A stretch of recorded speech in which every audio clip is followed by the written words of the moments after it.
بہت بری طرح. اور میں آپ کو 3 ایگزامپل دیتا ہوں آپ کو ڈاکیومنٹری ایویڈنس. برزنسکی ان کا پریمیئر سمجھا جاتا ہے, نیشنل سیکورٹی ایڈوائزر, اس کی ابھی کتاب چھپی ہے اسٹریٹجک ویژن. ان کے امریکہ اب گلوبل پاور نہیں رہا, ہماری رسپیکٹ نہیں رہی, ہماری کریڈیبلٹی نہیں رہی. ایک تو اس نے خود کہا ہے, یہ اس نے ریفلیکٹ کیا ہے امریکن کنفیوژن اور لیک آف کانفیڈنس.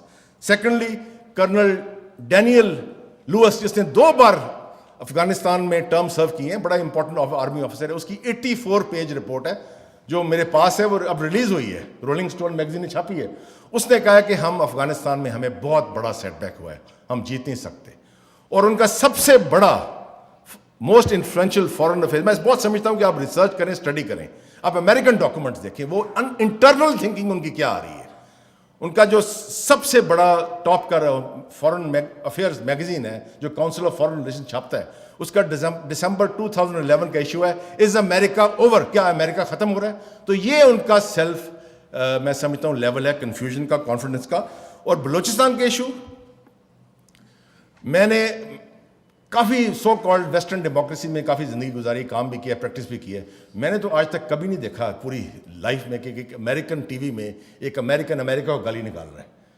ابھی تک حسرت رہ گئی ہے مجھے کو دیکھوں, یا برٹن میں کوئی برٹش ٹی وی میں کھول کے انگلینڈ کو گالی نکال رہے ہیں. آج تک میں نے اتنی بڑے جمہوری ملکوں میں بات نہیں. ایک حافظ حسین صاحب سے میں ان کا احترام کرتا ہوں, 10 دن پہلے ہم اکٹھے تھے ایک فورم میں ایکسپریس, انہوں نے بڑی اچھی بات کی.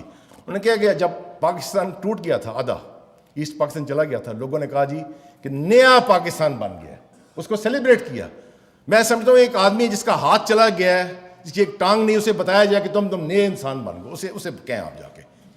اور جنہوں نے ملک توڑا ہے, یہ بڑی اہم بات ہے, ڈائگنوسس نہیں ہوا ایسٹ پاکستان کا کہ کیوں گیا ہے, کس نے توڑا ہے, کیا رول ہے, وہ ساری چیز اندر بریڈ ہو گئی ہے.